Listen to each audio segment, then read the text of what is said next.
Chapter 40, Selez.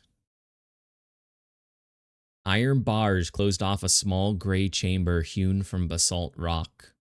A subtle current pulled past Selez towards a small gap in the back wall. If he was kept here long enough, he would have to make use of it when he urinated. The rest of the room was barren, save for a shallow depression in the stone floor where occupants presumably slept. Selez waited. The guard manning the front desk had initially adopted a, I don't recognize this person, but I better be nice until I figure out who they are, overly polite demeanor. This had ended the moment the word sullied had been mentioned.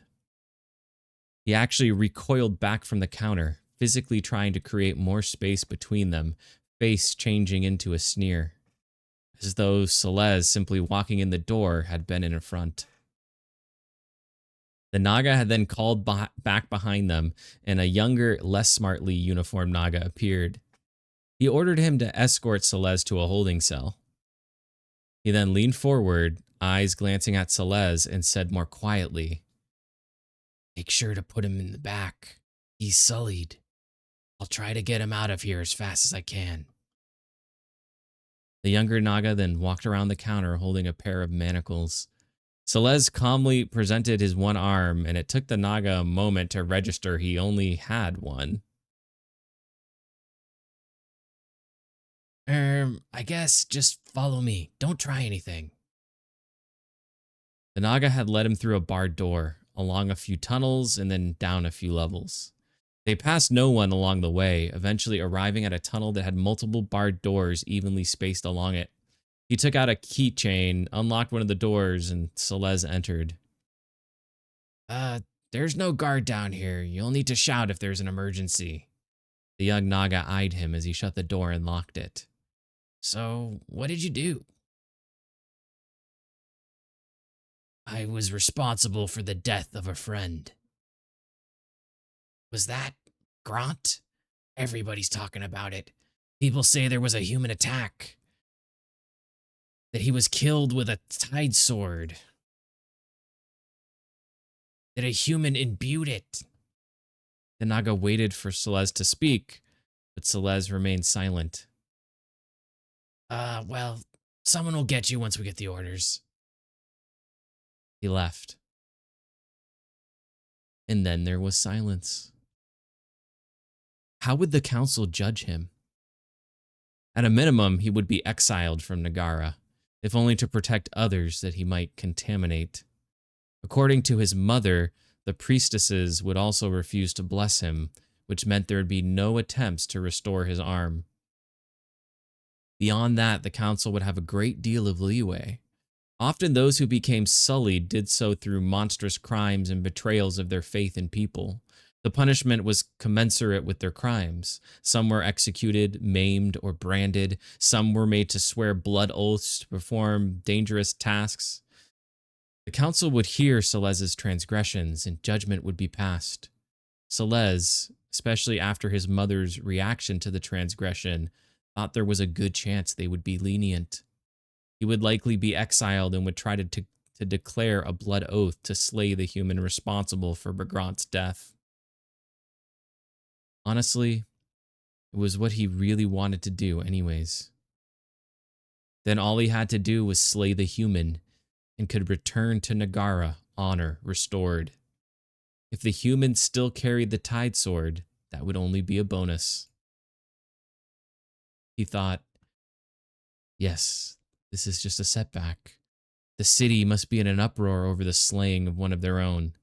They will want blood, and the council can use me to get it. Hours passed, but sleep never came. When the two armored elites arrived to transport him, his bloodshot eyes watched them unlock the cell door. "Out!" As he exited the cell, one guard held a spear at the ready towards him. The other spoke. "Follow me. No sudden movements. No loud noises." He then turned, and the spear prodded Selez to follow. The tip was sharp, but it didn't break the scales. He just felt a pinch of pain. They escorted him up ramps and around corners until they came to a door that was already open, revealing a side street exit. While there was some light out, it was dim. He thought, they must be moving me early before everyone wakes up. Outside was a paka, one of the giant seahorses used as pack animals by the Naga. It was equipped with a harness that attached to a large cart-sized clamshell. The shell rested open on the street. Inside of it had been placed some kelp padding. The first guard had stepped into the street and looked around, then waved them forward out of the doorway. Get in. Selez had already started to move when another prod from the spear pushed him from behind. He climbed into the shell, and after a moment it started to close until it sealed, leaving him in darkness. He felt it shift and then rise off the ground. The council chambers were arranged like a courtroom. Up front was a raised platform with a large stone rectangular table pushed right up against the edge. There was one chair on the left and right ends, and 3 behind, facing forwards, out towards the rest of the room. White, bleached, pumice-textured coral formed the walls, ceiling, and floor, except for an obsidian walkway down the middle which separated 2 columns of stone benches. The obsidian trail continued past the benches and split to the left and right at the raised platform, terminating at ramps to either side. An elite guard was stationed at each ramp, and 2 more at the entrance. 2 were also assigned to Selez, and they paced him as he stepped onto the obsidian path from the doorway and proceeded forward between the benches to the front of the room. They were all empty. This was not a place of display and grandstanding. It was where the day-to-day affairs of the council were handled. It was not open to the public. Up on the platform, only 3 of the 5 seats were occupied. The seats of the first shaper and first maker, which would be on the left and right sides of the table, were empty. Only the back 3 were occupied.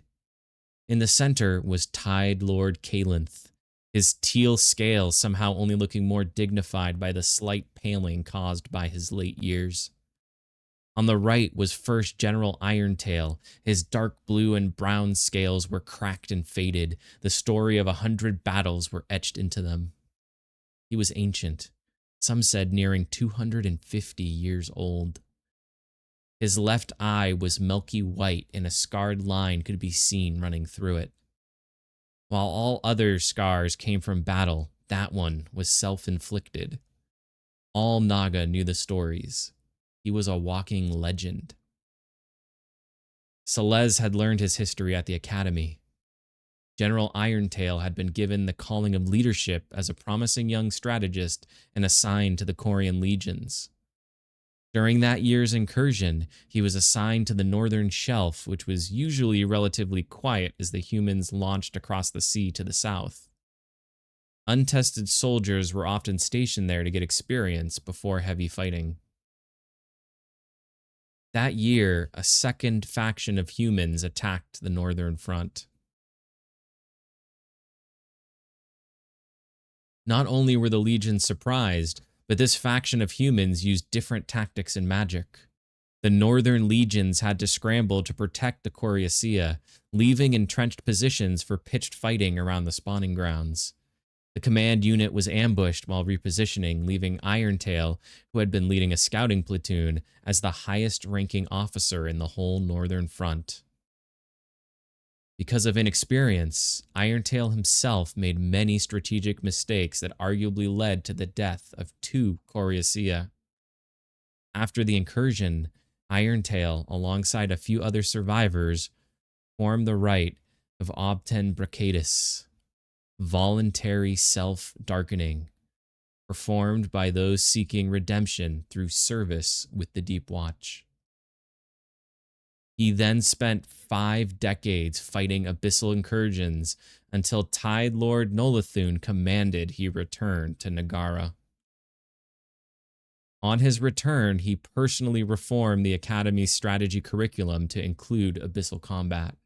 He also demanded his own failings at the human front be studied as examples for all Naga to learn from. Tide Lord Kalinth cleared his throat. The Honor Council will now pass judgment on Selez Lumenscale, who appears before us now, sullied. Because he had voluntarily submitted himself, Selez was allowed to speak the events as he saw them without interruption. Repeating the story he had told his mother the night before, just as his mother had, when he got to the part where the human killed Bergrant and imbued the Tide Sword, the Tide Lord and the First General looked alarmed. And then the second blade Deruth commanded me to return Bergrant, Selez finished. The First General spoke first. You speak truthfully, and yet I cannot help but wonder if there is more to be told. I know Deruth. He would not allow a human to commit such transgressions and walk away. Tidesword or otherwise. You mentioned Tide Lord Absoloth had formed a covenant. Do you know exactly what that was?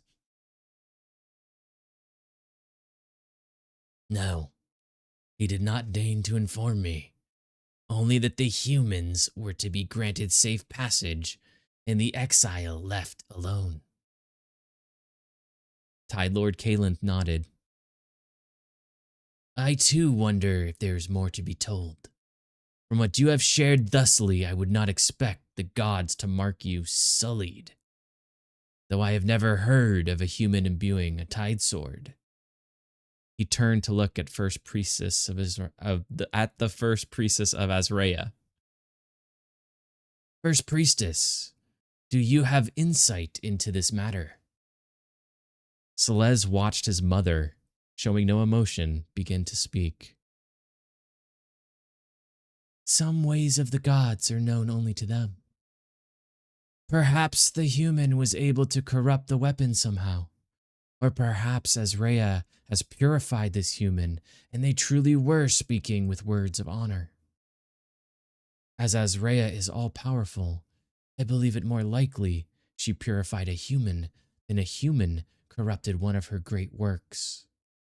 It would also make sense that if Selez attacked one who had been so blessed, and indeed attempting to take the Tide Sword, that he would be marked so. But I am not certain. We have no records of any such events. Irontail spoke next. If this human has been purified, how would anyone know? I will not judge Selez for attacking one when that is exactly what he has trained to do his entire life. I think it is far more likely some human trickery is afoot. In my 250 years, I have not met a human that did not deserve to die. Tide Lord Kalinth nodded. Indeed, it is hard to find serious fault with young Selez. His story does match reports of others who were present. Although there is one point from which I would like to pose a question. He eyed Selez from up on the platform. When the human imbued the Tide Sword, exactly what did he shame those present for? Selez faltered a moment and then responded. He shamed us for our treatment of the exile, whom he referred to as Ina. He stated that we, as a people, had abandoned her to die and that we had no right to punish her as she was trying to earn back her place among us. The Tide Lord closed his eyes for a few seconds and then opened them. I know the exile you speak of, and I will say the judgment on her was a matter of great debate. I will comment on that matter only to say that there are those among us who would agree with this human. Kalinth blinked. You would not be responsible for that, however. You mentioned Tide Lord Absaloth was honoring her blood oath to hunt her father. Why would you interfere? I felt her assisting the humans to defile the tidal womb violated her oath and meant to apprehend her. At that moment, the doors to the chamber opened, and one of the council guards quickly marched down the obsidian pathway and then up the ramp to the platform. He whispered something, and the Tide Lord nodded. Send them in. Selez glanced behind him and saw Talenth enter the chamber, and he was holding something. Then Selez remembered what Talenth had mentioned Tide Lord Absaloth gave him. A message stone.